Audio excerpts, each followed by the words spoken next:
Assalamualaikum everyone. Welcome back to this lecture. This is me, Alia Wahid, and you know very well कि हम लोगों ने adrenal receptors का chapter जो है वो स्टार्ट किया हुआ था। हम देख रहे थे कि ड्रग्स किस तरह एक्ट करती है हमारे ऑटोनॉमिक नर्वस सिस्टम के अंदर, और हमने देखा था कि ऑटोनॉमिक नर्वस सिस्टम में एड्रेनल रिसेप्टर्स हैं जो कि as a sympathetic nervous system के अंदर अपना एक्ट कर रहे हैं। और आगे हमने देखा था कि एड्रेनल रिसेप्टर्स की फर्दर 2 टाइप्स हैं, अल्फ़ा और बीटा रिसेप्टर्स हैं। और इन एड्रेनल रिसेप्टर के ऊपर जो न्यूरोट्रांसमीटर बाइंड करता है उसे हम एपिनेफ्रिन या नॉरएपिनेफ्रिन कहते हैं। उसकी प्रोडक्शन किस तरह से हो रही थी वो हमने पिछले लेक्चर्स में डिस्कस कर चुके हैं।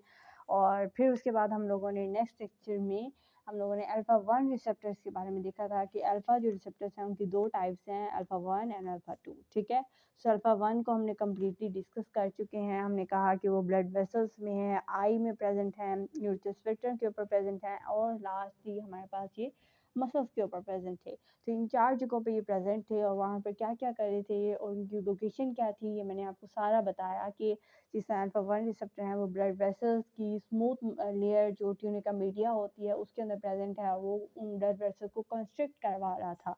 नेक्स्ट हमने देखा कि आई के ऊपर भी अल्फा 1 रिसेप्टर्स प्रेजेंट होते हैं, और ये आई के ऊपर क्या कर रहे हैं कि उनके जो स्फिंक्टर है उसको हमारे पास ये डायलेट कर देते हैं। ठीक है, क्योंकि गुस्से में आंखें फैल जाती हैं और ब्लड वेसल्स सिकुड़ जाती हैं। नेक्स्ट हमने यूरेथ्रस स्फिंक्टर के बारे में बात की थी कि जैसे ही हमें गुस्सा आता है, हमारा सिंपैथेटिक नर्वस सिस्टम एक्टिवेट होता है, तो हमारी यूरिनरी रिटेंशन होती है, वो जो यूरेथ्रस स्फिंक्टर होता है वो क्लोज हो जाता है। ठीक है, उसके क्लोज होने की वजह से यूरिनरी रिटेंशन होगी और आपका यूरिन यूरेथ्रा से बाहर पास नहीं कर सकेगा। ठीक है, सो ये चीज़ें हम लोगों ने पिछले लेक्चर में कवर करनी थी। और लास्ट हमने देखा था कि मसल्स के ऊपर भी अल्फा 1 रिसेप्टर्स हैं जो कंस्ट्रिक्शन करवा रहे हैं ताकि आप इजीली मुक्का मार सकें। ठीक है, सो ये चीज़ हम कल देख चुके थे। नेक्स्ट चीज़ जो हम लोगों ने आज डिस्कस करनी है वो है अल्फ़ा 2 रिसेप्टर्स के बारे में। अल्फ़ा 2 बहुत ही सिंपल है, इसकी इतनी ज़्यादा लोकेशंस नहीं है, इसकी बस एक ही सिंपल सी लोकेशन है। ठीक है ना, सो इसका इतना कॉम्प्लेक्स सिस्टम नहीं है जिसका हमने अल्फ़ा 1 का पढ़ा कि वो उसकी कई सारी जो चीज़ें थी वो प्रेजेंट थी, कहीं वो कहाँ पर प्रेजेंट है, कहीं वो कहाँ पर प्रेजेंट है। सो ये चीज़ें हम लोगों ने डिस्कस कर ली थी। अब हम अल्फ़ा 2 के ऊपर आते हैं। अगर आपको याद हो तो अल्फ़ा 1 की हमने बात की थी कि ये जी क्यू था। ठीक है, अल्फा 2 की हमने बात की थी कि ये जी आई है, यानी ये जी प्रोटीन कपर रिसेप्टर जब भी स्टिमुलेट होंगे ये रिसेप्टर, तो ये जी प्रोटीन कपर रिसेप्टर को इनहिबिट कर देंगे। आई से क्या है, इनहिबिशन। और इन तीनों का हमने पढ़ लिया था कि ये जी एस हैं, यानी ये स्टिमुलेट करने वाले हैं। ठीक है, नेक्स्ट हम देखने वाले हैं कि अब A2 जो है ये हमने पढ़ लिया। ठीक है, ये जी आई हैं, ये एंटी एनर्जेटिक भी हम इसे कह सकते हैं, यानी ये इनहिबिट कर देंगी उस प्रोसेस को।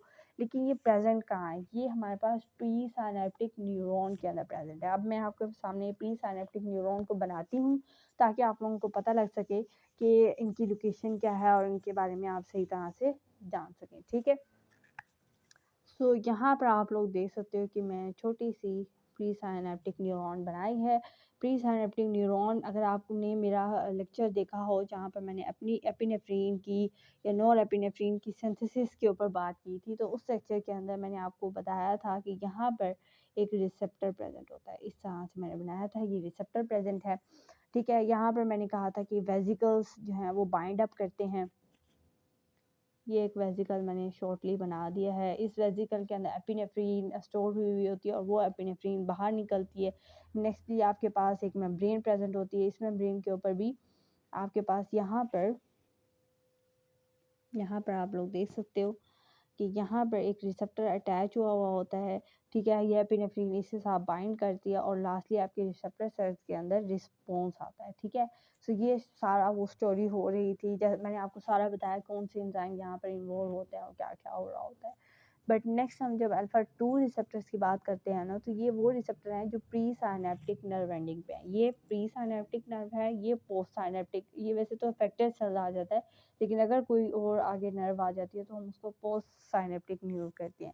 सो फर्स्ट ये थिंग ये है कि ये प्री साइनेप्टिक न्यूरॉन्स की नर्व एंडिंग के ऊपर ये प्रेजेंट होते हैं, और जो एक पोर्शन रिलीज होता है आपके एपिनेफ्रीन का, वो एक पोर्शन इसके ऊपर जाके अटैच हो जाता है, ठीक है। यहाँ से कुछ जो एपिनेफ्रीन है वो इस रिसेप्टर्स के ऊपर जाके बाइंड अप कर देंगी। जैसे ही वो इस रिसेप्टर को बाइंड करेंगी तो ये रिसेप्टर स्टिमुलेट हो जाएगा, लेकिन इसकी स्टिमुलेशन से इनहिबिशन होगी, क्योंकि ये GI है, यानी ये फॉर एग्जांपल ये इसका जी प्रोटीन का पर रिसेप्टर है, ये आपकी जी प्रोटीन इस तरह से प्रेजेंट होती है, आप सब लोगों को ये पता है, ठीक है। यहाँ पर जी प्रोटीन एक अटैच होता है, ठीक है ना। सो ये मुझे दोबारा रिपीट करने की ज़रूरत नहीं है। सो जैसे ही ये यहाँ पर एपिनेफ्रीन या नॉन एपिनेफ्रीन बाइंड हुआ तो यहाँ पर इनहिबिशन होगी, यानी ये एडिनाइल साइक्लेज जो साइक्लिक AMP वाला जो सिस्टम था ये उसको इनहिबिट कर रहा है, ठीक है ना। और उसके इनहिबिशन से क्या हो रहा है हमारे पास कि ये इनएक्टिवेट यानी ये जो इस साइनेप्टिक वेसिकल की अटैचमेंट है उसको ये रोक देगा। ये क्या करेगा, इसको रोक देगा, यानी ये जब वेसल इसके साथ अटैच ही नहीं होगा। अब मैं यहाँ पर आपको इसको डी अटैच करके दिखाती हूँ कि ये इस तरह से हो जाएगा। अब ये अटैच ही नहीं हुआ तो आहिस्ता आहिस्ता ये सारे एपिनेफ्रीन ख़त्म होना शुरू हो जाएंगे, क्योंकि कुछ एपिनेफ्रीन इधर बाइंड कर गया, कुछ इधर बाइंड कर गया। सो लास्टली ये सारा एपिनेफ्रीन ख़त्म हो जाएगा, क्योंकि ये एपिनेफ्रीन रीअपटेक हो ही नहीं रहा है। जैसे ही ये नहीं अटैच होंगे सो आपके पास ट्रांसफ़र नहीं हो सकेगा, और लास्टली आपके पास जो है क्या होगा कि यहाँ पर जो एक रिस्पॉन्स प्रोड्यूस होना था, अब वो रिस्पॉन्स प्रोड्यूस नहीं हो सकेगा, ठीक है। सो ये काम आ जाता है आपके अल्फा 2 रिसेप्टर्स का, जो नर्व के टर्मिनल के ऊपर प्रेजेंट है और इनहिबिशन कर रहे हैं एडिनाइल साइक्लेज की, जिसकी वजह से आपके पास यहाँ पर जो साइक्लिक AMP है, इंट्रासेलुलर साइक्लिक AMP है, वो फॉल हो जाएगा और आपकी जो एक्टिविटी है वो इनहिबिट हो जाएगी, ठीक है। सो इस तरह के जो रिसेप्टर हैं जो इस तरह का बिहेवियर करते हैं, हम उनको कहते हैं इनहिबिटरी हेटेरोरिसेप्टर्स, ठीक है। तो ये इसी तरह के ऑटोनॉमिक नर्वस सिस्टम के इस तरह के मैकेनिज्म को अडेप्ट करते हैं और इस तरह का जो है नर्व रिस्पॉन्स शो करते हैं, ठीक है। नेक्स्टली उन्होंने बताया हुआ है कि जो अल्फ़ा 1 रिसेप्टर्स हैं और अल्फ़ा 2 रिसेप्टर्स हैं, इनको फर्दर भी सब टाइप्स में डिस्क्राइब किया हुआ है, ठीक है। लेकिन मेजरली यही प्रेजेंट हैं, इतना ज़्यादा डिटेल में वैसे जाने की ज़रूरत नहीं है, बट आप उनके नाम एक्सट्रीट्स याद कर लें कि कितनी फर्दर इसकी सब टाइप्स आए, ठीक है। सो अब अल्फ़ा 1 की पहली सब टाइप है अल्फ़ा 1A, ठीक है। अल्फ़ा 1A को दोबारा फिर इसकी सेकंड टाइप है अल्फ़ा 1B, ठीक है। और इसकी फर्दर एक और तीसरी भी सब टाइप है विच इज़ अल्फ़ा 1C, ठीक हो गया। और अल्फ़ा 1D भी है, ठीक है। तो 4 टाइप्स हैं, अल्फ़ा 1D तक है, ठीक है। अब अल्फ़ा 2 की कितनी टाइप्स हैं? अल्फ़ा 2 की हमारे पास 3 टाइप्स हैं इसकी, ठीक है ना। अल्फ़ा 2A, अल्फ़ा 2B और अल्फ़ा 2C, सिर्फ ये 3 टाइप्स हैं। इसकी 4 हैं, और अल्फ़ा 2 की जो सब टाइप्स हैं वो मैं इधर यहाँ पर लिख रही हूँ। अल्फ़ा 2A है, अल्फ़ा 2B है और अल्फ़ा 2C है, ठीक है। इसकी ये 3 हैं और इसकी फर्दर 4 आ जाती हैं, ठीक है। सो ये कह रहे हैं कि डिफरेंट जो एगोनिस्ट हैं हमें वो सिलेक्ट करना पड़ता है, ठीक है। वो अल्फ़ा A पे अटैच होगा या अल्फ़ा B पे अटैच होगा। सो इस तरह की ड्रग्स को हम सिलेक्ट करते हैं ताकि वो फुल उसकी एग्जैक्टली सब टाइप के ऊपर ही जा सके। जैसे वो कह रहे हैं कि आपके जो अल्फ़ा 1B है ये आपकी ब्लड वेसल्स में प्रेजेंट होता है, ठीक है। और आपको जो अल्फ़ा 1A है वो आपके यूरिनरी स्फिंक्टर के ऊपर, ये कहाँ है, यूरिनरी स्फिंक्टर ये ब्लड वेसल्स के अंदर प्रेजेंट है। इसके अलावा वो बताना चाह रहे हैं आपको कि बस इन दो का ही जो जगह है उनको डिस्कस किया गया, इसके अलावा बाकी उनकी पोजीशन नहीं बताई गई है, ठीक है। सो जैसे ही मैंने आपको कहा अल्फ़ा 1 जो है वो ब्लड वेसल में भी है, यूरिनरी में भी है, तो उनकी सब टाइप्स अलग अलग डिवाइड हैं। अब आपने फॉर एग्जांपल अगर किसी पेशेंट को ब्लड वेसल्स के लिए अल्फ़ा 1 की कोई एगोनिस्ट देना है तो आप वो अल्फ़ा 1 जो बीटा पे अल्फ़ा 1B पे अटैच होंगे वो आप देंगे, क्योंकि वो ब्लड वेसल में है, और अल्फ़ा 1A यूरिनरी वाले पे है, ठीक है। सो अब हमारे पास यहाँ पर अल्फ़ा जो एडिनो रिसेप्टर्स हैं वो हमारे हो चुके हैं जी कंप्लीट। नेक्स्ट में अब हम बीटा एडिनो रिसेप्टर्स जो हैं वो स्टार्ट करने वाले हैं। सो मैं अल्फ़ा वाले का जितना भी मैंने पढ़ाया था मैं उसको मिटा रही हूँ, ठीक है, क्योंकि ये सब हम पढ़ चुके हैं। अब हमारे पास सिर्फ जो आएगा वो बीटा का चीज़ें आएंगी। ठीक है। सो अल्फ़ा को हम कर चुके हैं जी क्लियर। अब एडिनो रिसेप्टर में बीटा एडिनो रिसेप्टर्स की बारी आ जाती है। बीटा की 3 टाइप्स थी, बीटा 1, बीटा 2 एंड बीटा 3। ठीक है, मैंने ये 3 आपको पहले भी बता दी थी और इन सब का मैंने बताया था कि जी प्रोटीन कपल रिसेप्टर हैं और जी प्रोटीन स्टिमुलेटरी रिसेप्टर्स हैं जो कि आपके प्रेजेंट होते हैं।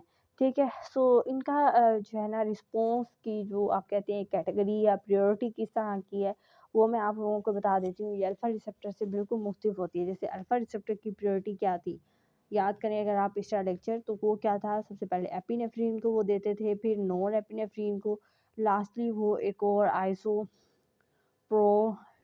को प्रायोरिटी देते थे। ये थी अल्फ़ा रिसेप्टर की बात। अब ये जो बीटा रिसेप्टर है ये किस तरह से प्रायोरिटी देते हैं, कि सबसे पहले आइसोप्रोटिनोल को देंगे, यानी अगर आपके ब्लड में आइसोप्रोटिनोल प्रेजेंट है वो जल्दी से जाके बीटा रिसेप्टर पर बाइंड कर देगा।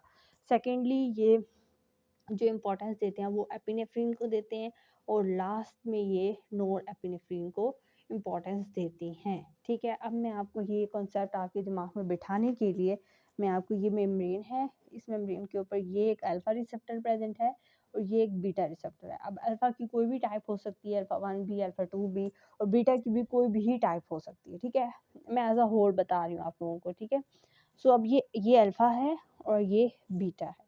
सो अब आपके पास फॉर एग्जांपल ब्लड में ये 3 डॉट्स हैं, ये 3 डॉट हैं।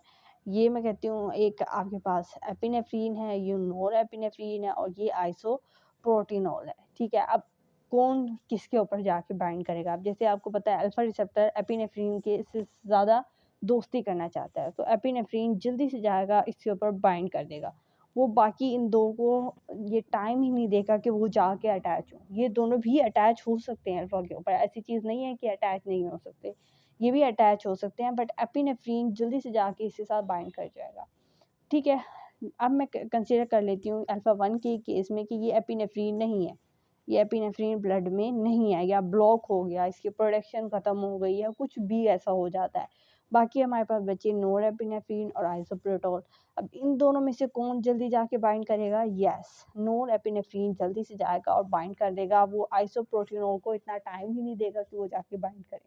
ठीक है, ये चीज़ हो गई। लास्टली अगर मैं कंसीडर कर लूँ कि एक ऐसा केस आ गया कि ये नोर एपिनेफ्रीन भी प्रोड्यूस होना बंद हो गया है, बॉडी कोई इस तरह की हो गई, कोई इस तरह का चेंज आ गया बॉडी के अंदर कि वो भी प्रोड्यूस नहीं रहा, लास्टली फिर आइसोप्रोटिनोल की बारी होगी और वो जाके अटैच हो गई। ये तो था केस अल्फ़ा 1 का। ठीक है, अब कंसीडर कर लो कि अल्फ़ा रिसेप्टर यहाँ पर है ही नहीं। वैसे तो बॉडी के अंदर कई सारे प्रेजेंट हैं, लेकिन अब मैं कंसीडर कर ली हूँ कि सिर्फ मेरे पास बीटा है, बीटा रिसेप्टर है और यही 3 डॉट हैं। एक डॉट क्या है, एपिनेफ्रीन, एक है नॉन एपिनेफ्रीन और एक है आइसोप्रोटिनोल। अब आपको पता है कि बीटा के केस में आइसोप्रोटिनोल तो इसके साथ सबसे जल्दी जाके दोस्ती कर लेगा। ये अल्फा प्रोटिनोल आइसोप्रोटिनोल ने जो है वो दोस्ती कर ली है। ठीक है, अब लेट्स कंसीडर कि ये ब्लड में नहीं है किसी भी वजह से। ठीक है, सो ये नहीं है तो ये गायब हो गया यहाँ से। नेक्स्ट अब क्या होगा कि इस रिसेप्टर के ऊपर ये नॉर एपिनेफ्रीन भी प्रेजेंट है, एपिनेफ्रीन भी प्रेजेंट है। अब यहाँ पर आपको याद करने की ज़रूरत है कि यहाँ पर आपके पास एपिनेफ्रीन जाके पहले बाइंड कर जाएगा। एपिनेफ्रीन यहाँ पर भी नॉर एपिनेफ्रीन से जीत गया है और उसने जाके सबसे पहले बाइंड कर लिया है। और अब मैं कंसिडर कर लेती हूँ कि ये एपिनेफ्रीन भी ब्लड में नहीं है, ये एपिनेफ्रीन भी ब्लड में क्या हो गया, प्रेजेंट नहीं है। फॉर लेट्स कंसिडर, ठीक है, ये बीटा रिसेप्टर था, ये एपिनेफ्रीन था, ये नॉन एपिनेफ्रीन। अब एपिनेफ्रीन भी हमारे पास ब्लड में नहीं है, तो अब ये नॉन एपिनेफ्रीन बचा, अब ये जाके बाइंड करेगा। तो ये मैंने आपको प्रायोरिटी याद करवाने के लिए की है कि किस तरह से होगा। ठीक है, बाइंड ये सबसे हो सकता है, लेकिन एफिनिटी की बात है कि जिसके साथ एफिनिटी ज़्यादा है, ज़ाहिर बात है, वो पहले वही जाके बाइंड करेगा, वो किसी और को बाइंड करने ही नहीं देगा। सो ये एफिनिटी का ऑर्डर था और आई थिंक कि आप लोगों को अभी अच्छी तरह से याद हो चुका होगा। नेक्स्ट थिंग आ जाती है कि जो आपको बीटा रिसेप्टर्स हैं, जितने भी रिसेप्टर्स हैं, ठीक है, ये सब जो है एडिनाइल साइक्लेज यानी साइक्लिक AMP के ज़रिए से ऐड करते हैं। ठीक है, जैसे हमने अल्फ़ा 1 को डिस्कस किया था, वो IP3 के ज़रिए से ऐड करने वाले थे। ठीक है ना, बट यहाँ पर सारे साइक्लिक AMP के ज़रिए से ऐड करने वाले हैं। ठीक है, सो अब हम लोग देखने वाले हैं कि जो बीटा 1 रिसेप्टर्स है इसकी लोकेशन कहाँ पर है, ठीक है ना। अब बीटा रिसेप्टर्स को हमने डिस्कस किया, अब बीटा में बीटा 1 को हम जो है वो डिस्कस करने वाले हैं, ठीक है। सो मैं इन सबको रेज कर देती हूँ, ठीक है। सो हम एड्रेनो रिसेप्टर में हम लोग बीटा रिसेप्टर्स की बात कर रहे थे और बीटा की भी सब टाइप हम बीटा 1 को डिस्कस करने वाले हैं कि इसकी लोकेशन कहाँ कहाँ पे है। सो बीटा 1 का आप लोगों ने याद करना है कि जिस तरह हमने अल्फ़ा का याद किया था वो 4 जगहों पे थी, अल्फ़ा 2 सिर्फ एक ही जगह पे प्रेजेंट था, और अब बीटा जो 1 है ये 2 जगहों पे प्रेजेंट है। कहाँ? 2 जगहों पे। एक तो ये प्रेजेंट है हार्ट के ऊपर, हार्ट को मैं हमेशा ऐसे ही बनाऊंगी, ठीक है। और दूसरा ये हमारे पास किडनी के ऊपर प्रेजेंट है, किडनी को भी हम किडनी की शेप में बना देते हैं, ठीक है। सो दूसरा ये हमारे पास इस तरह की किडनी के ऊपर प्रेजेंट है, किडनी में से ये यूरेटर इस तरह से निकल रहा है, ठीक है ना। सो सॉरी, में ड्राइंग पे मत जाइएगा, बल्कि मैं इसको जगह किडनी ही लिख देती हूँ, ठीक है। सो ये आपके पास कहाँ है? किडनी में प्रेजेंट है, ठीक है। सो ये 2 जगह हैं, लेकिन हार्ट के ऊपर भी ये नहीं कि एक जगह पे प्रेजेंट हो, हार्ट के अंदर ये 3 जगहों के ऊपर प्रेजेंट होता है। हार्ट के अंदर फर्दर इसकी लोकेशन 3 जगहों पे है, ठीक है। कहाँ कहाँ है अब हम उसको देखेंगे। एक तो हार्ट का ऐसे नोड होता है, आप सब लोगों को उसके बारे में पता होगा, उसके ऊपर प्रेजेंट है। एक एवी नोड होता है हार्ट के ऊपर, उसके अंदर ये प्रेजेंट है। और दूसरा ये मायोकार्डियल सेल्स होते हैं, DIAL। मायोकार्डियल सेल्स कौन से होते हैं? हार्ट के मसल के सेल्स, ठीक है। हार्ट के अंदर जो स्मूथ मसल होते हैं, जैसे हमने कहा ब्लड वेसल के अंदर जो ट्यूनिया का मीडिया की लेयर होती है उसके अंदर अल्फा 1 रिसेप्टर्स होते हैं, इसी तरह हार्ट के जो हमारे पास स्मूथ मसल्स की लेयर होगी, ट्यूनिया का मीडिया होगा, उसके अंदर ये प्रेजेंट है, ठीक है। ये 3 जगहों पे हार्ट के अंदर प्रेजेंट है। अब क्या काम होगा, ठीक है। अब मैं आपके सामने हार्ट बनाती हूँ और वहाँ पर ऐसे नोड, एवी नोड और मायोकार्डियल सेल्स को लोकेशन को दिखाती हूँ, ठीक है। सो लेट कंसीडर कि ये आपका इस तरह से हार्ट आ रहा था और यहाँ से आपका हार्ट यूं चला गया और यहाँ से यूं हो गया, ठीक है। सो यहाँ से इस तरह से होता है,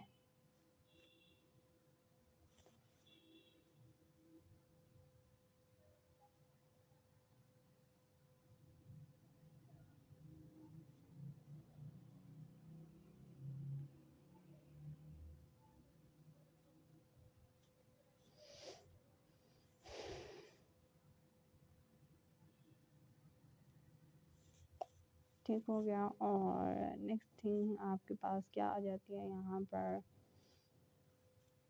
बाकी इसकी इनोवेशंस अंदर की कुछ चीज़ें जो हैं वो दिखाई गई होती हैं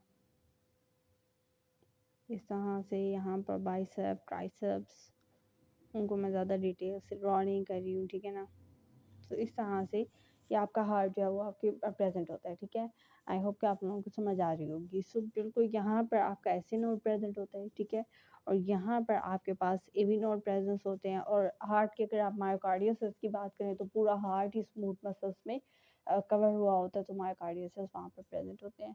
सो अगर आप लोग बात करें तो आपके यहाँ पर ऐसे नोड के ऊपर ये रिसेप्टर है आपका, कौन सा? बीटा 1। यहाँ पर ये रिसेप्टर अटैच है बीटा 1, और मसल मैं इधर बना रही हूँ, ठीक है ना। लेट कंसीडर के मसल यहाँ पर है और ये बीटा 1 रिसेप्टर। तो ये 3 जगहों पे ये बीटा 1 रिसेप्टर्स प्रेजेंट है, ठीक है। सो अब आपका क्या करेगा, ये जैसे ही एपिनेफ्रीन है वो एपिनेफ्रीन आया, एपिनेफ्रीन या लेकिन हाँ हाँ, बीटा में हमने क्या बात की थी कि एपिनेफ्रीन आइसोप्रोटेनॉल के बाद एपिनेफ्रीन जल्दी से जाके बाइंड कर लेगा इसके साथ, ठीक है ना। तो बीटा 1 जो है, आपने इसकी एक चीज़ याद रखनी है कि ये इक्वली इम्पोर्टेंस देता है एपिनेफ्रीन को भी और नॉन एपिनेफ्रीन को भी, ठीक है ना। यानी अगर नॉन एपिनेफ्रीन भी आ गया तो इतना ज़्यादा शोर नहीं मचाएगा, उसको भी आराम से अपने साथ अटैच कर लेगा।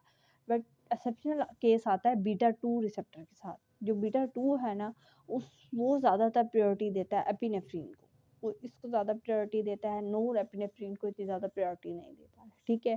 सो ये बीटा 2 का आपने याद रखना है। इससे हम कहते हैं कि बीटा रिसेप्टर्स जो हैं वो एपिनेफ्रीन को ज़्यादातर करते हैं, लेकिन बीटा 1 का केस अलग है, वो दोनों को इक्वली इंपॉर्टेंस देता है, ठीक है। सो अब एपिनेफ्रीन आ जाए या नॉर एपिनेफ्रीन आ जाए, जो भी आ जाए, बीटा 1 को इससे गर्ज नहीं है। बीटा 1 को ये है कि कोई ना कोई आ जाए, बस कोई भी आ गया तो ज़ाहिर बात है, आपको पता है ऐसे नोड स्टिमुलेट होगा। ऐसे नोड में ही आपका जो हार्ट का एक रिदम है वो स्टार्ट करनी होती है, तो वो जैसे ही स्टार्ट, वो क्या करेगा, हार्ट रेट को इंक्रीज़ कर देगा। यानी आपका यहाँ पर क्या हुआ, आपका हार्ट रेट बढ़ जाएगा, आपका दिल जल्दी से धक धक करना शुरू हो जाएगा। जैसे भी आपको पता है कि सिंपैथेटिक यहाँ पर स्टिमुलेशन है, तो सिंपैथेटिक में आपके पास क्या होता है कि हार्ट रेट बढ़ता है क्योंकि आप गुस्से में होते हैं।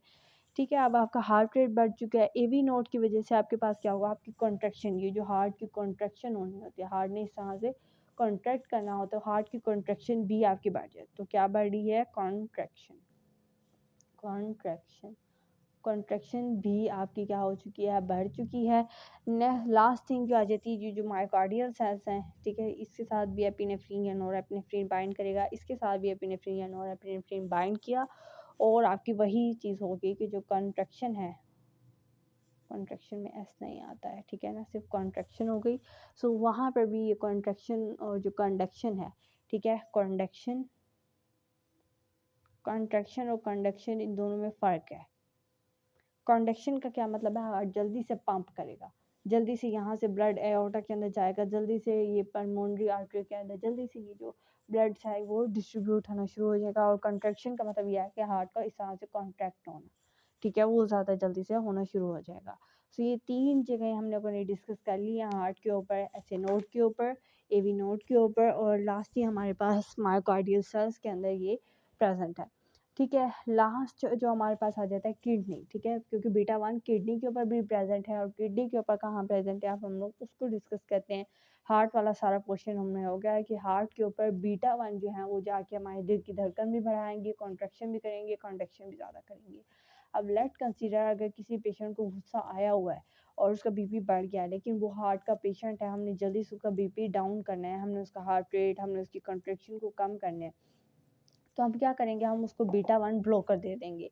बीटा 1 ब्लॉकर क्या होगा कि वो जाके वो ड्रग जो है वो एपिनेफ्रिन नॉरएपिनेफ्रिन को बाइंड नहीं होने देगा, वो ड्रग इन दोनों को हटा के, ठीक है, खुद बाइंड कर जाएगा। ये अब ड्रग यहाँ पर बाइंड कर दिया, ड्रग को मैंने स्मॉल डोज से डायरेक्ट किया, ठीक है, यहाँ पर भी एपिनेफ्रिन नॉरएपिनेफ्रिन बाइंड नहीं होगा, ड्रग बाइंड होगी। यहाँ पर भी एपिनेफ्रिन नॉरएपिनेफ्रिन बाइंड नहीं होगा, एक छोटा डोज ड्रग बाइंड होगी। अब ड्रग के बाइंड होने से क्या होगा कि हमारे पास जो बीटा 1 जो है वो ब्लॉक हो जाएंगे। अब इस बीटा 1 ब्लॉक हो चुका है, इसके ऊपर जगह ही नहीं है कि एपिनेफ्रिन या नॉरएपिनेफ्रिन आके बाइंड करे, ये किसी को अपने साथ बाइंड होने ही नहीं देगा, ब्लॉक हो चुका है, ठीक है।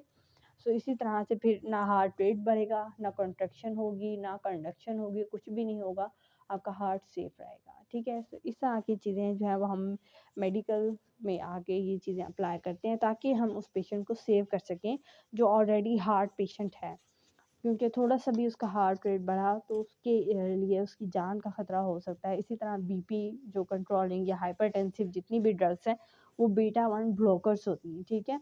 और इसलिए हम पेशेंट को कहते हैं कि वो खाएं, क्योंकि वो बीटा 1 रिसेप्टर ब्लॉक हो जाएंगी। अब उनका जितना मर्जी उनको गुस्सा आ जाए, उनका बीपी या उनका जो हार्ट रेट है वो नहीं बढ़ेगा, ठीक है।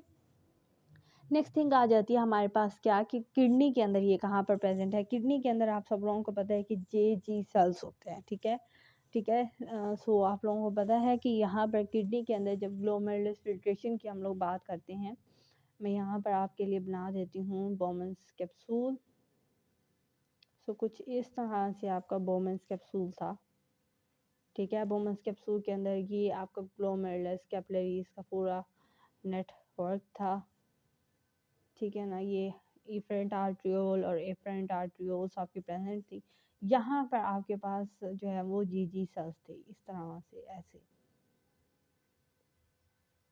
ठीक है ना। मैं इसको फुल्ली कवर कर देती हूँ ताकि आपको समझ आ सके कि यहाँ पर इस तरह से ये सेल्स प्रेजेंट थे। जस्टा ग्लोमेरुलर सेल्स हम इन्हें कहते हैं।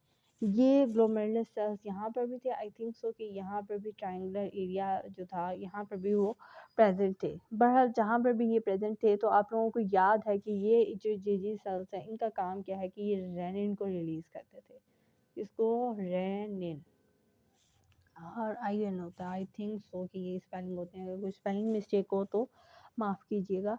सो ये रेनिन रिलीज़ करते हैं। सो रेनिन का आपको पता है कि जैसे ही रेनिन रिलीज़ होता है तो ये एंजियोटेंसिन सिस्टम को एक्टिवेट करता है, ठीक है। एंजियोटेंसिन को एक्टिवेट करेगा, एंजियोटेंसिनोजिन को एंजियोटेंसिन में कन्वर्ट करेगा, और जो एंजियोटेंसिन रेनिन सिस्टम है उसको एक्टिवेट करेगा। इसकी एक्टिवेशन की वजह से क्या होगा, जो आपका वाटर और जो सोडियम है उसकी रीअब्जॉर्प्शन होगी, ब्लड प्रेशर आपका बढ़ जाएगा और ये एज अ डायूरेटिक सेट करेगा, यानी आपका ठीक है। सो आपके जैसे ही ये रेनिन एंजियोटेंसिन सिस्टम जो एक्टिवेट होगा ना, रेनिन एंजियोटेंसिन सिस्टम, ठीक है, स्पेलिंग की मिस्टेक होगी तो आप लोग उससे देख लीजिएगा। ये जैसे ही एक्टिवेट होगा तो आपका वाटर और जो सोडियम है वो रीएब्जॉर्ब होना शुरू हो जाएगा, यानी आपका यहाँ पर जितना भी वाटर आएगा या सोडियम आएगा वो वापसी इनके ज़रिए से रीअपटेक हो जाएगा, वो यहाँ से वापसी इसके अंदर चला जाएगा, ब्लड के अंदर। अब ये ज़ाहिर बात है इसने किसी ना किसी ब्लड वेसल में एम्प्टी होना है, ये एक ब्लड वेसल, बड़ी वाली ब्लड वेसल में जाके एम्प्टी होगा। सो अब क्योंकि हमारा ब्लड है तो ब्लड के अंदर वाटर और सोडियम की मिकदार बढ़ गई है। जैसे बढ़ गई है तो इसका मतलब क्या, हमारा ब्लड प्रेशर ज़्यादा हो जाएगा ना, क्योंकि ब्लड में वाटर और सोडियम एक्स्ट्रा आ गए हैं, ब्लड प्रेशर आपका बढ़ गया, ठीक है। अब आपने इसको सॉल्व किस तरह से करना है, आपने ज़्यादा से ज़्यादा कोशिश करनी है कि वाटर और सोडियम वापसी रीअपटेक हो, वो यहाँ से यहाँ आने के बजाय वो यहाँ से यहाँ जाए, ठीक है ना। सो इसको करने के लिए हम डायूरेटिक्स देते हैं। डायूरेटिक्स यह है कि ज़्यादा से ज़्यादा आपको उससे वाटर जो है वो रीअब्जॉर्ब होता है, वाटर वापसी यहाँ पर आता है जिसकी वजह से आपको यूरिन आता है ज़्यादा से ज़्यादा और बीपी नॉर्मल की तरफ चला जाता है। सो ये थे बीटा 1 रिसेप्टर्स जो कि इन जेजी सेल्स के ऊपर प्रेजेंट थे, ठीक है, इन जेजी सेल्स के यहाँ पर फॉर एग्जांपल यहाँ पर वो प्रेजेंट थे ये beta 1 receptors.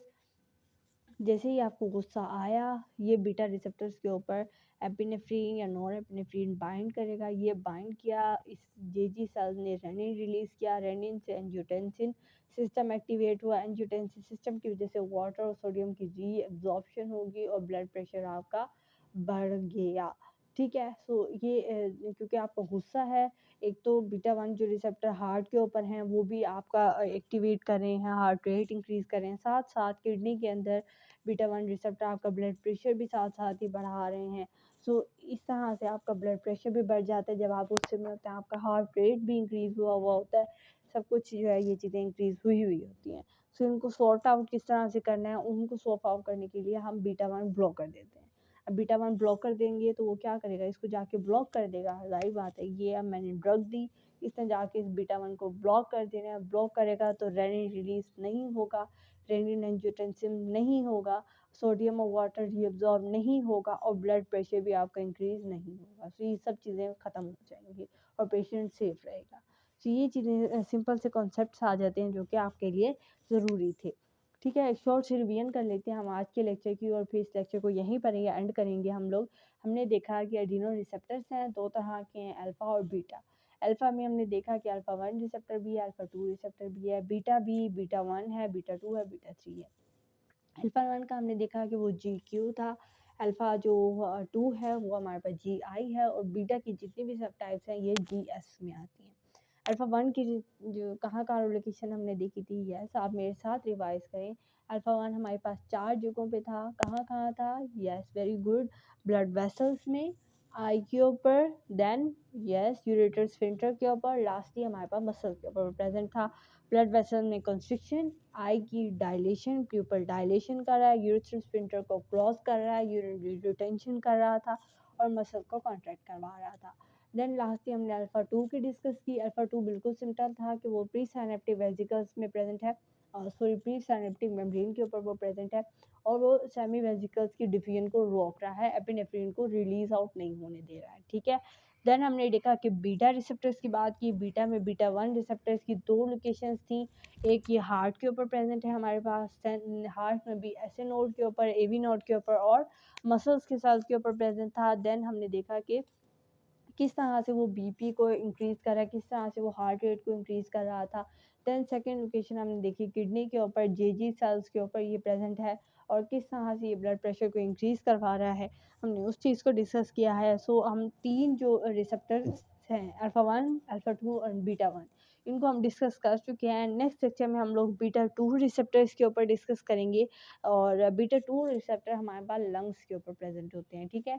So next lecture में हम लोग उसको डिस्कस करेंगे और फिर उसके बाद बीटा 2 के साथ मैं आपको बीटा 3 भी पढ़ा दूँगी। बीटा 3 बहुत ही सिंपल सा है और शॉर्ट सा है, हम लोग उसको देख लेंगे और देन फिर हम उससे नेक्स्ट लेक्चर में हम लोगों ने फिर जो एड्रीनल रिसेप्टर्स के एगोनिस्ट हैं, ड्रग्स हैं, उनको हम फिर नेक्स्ट लेक्चर में स्टार्ट करेंगे। सो आई होप कि आपको यहाँ तक के जितने भी कॉन्सेप्ट्स हैं वो आप लोगों को समझ में आ चुके होंगे। अगर आपको फिर भी कोई भी कन्फ्यूजन है इसके मतलब तो आप मुझसे पूछ सकते हैं। आप कमेंट बॉक्स में अपना क्वेश्चन दें, मैं आपको उसको ज़रूर समझाऊंगी। थैंक यू सो मच इस वीडियो को देखने के लिए, इसको लाइक करने के लिए। प्लीज़ इस चैनल को सब्सक्राइब कर दें और वीडियो अगर अच्छी लगी हो तो इसे अपने फ्रेंड के साथ ज़रूर शेयर करें। मिलेंगे एक नेक्स्ट लेक्चर में एक नेक्स्ट टॉपिक के साथ, लेकिन तब तक के लिए अल्लाह हाफिज़।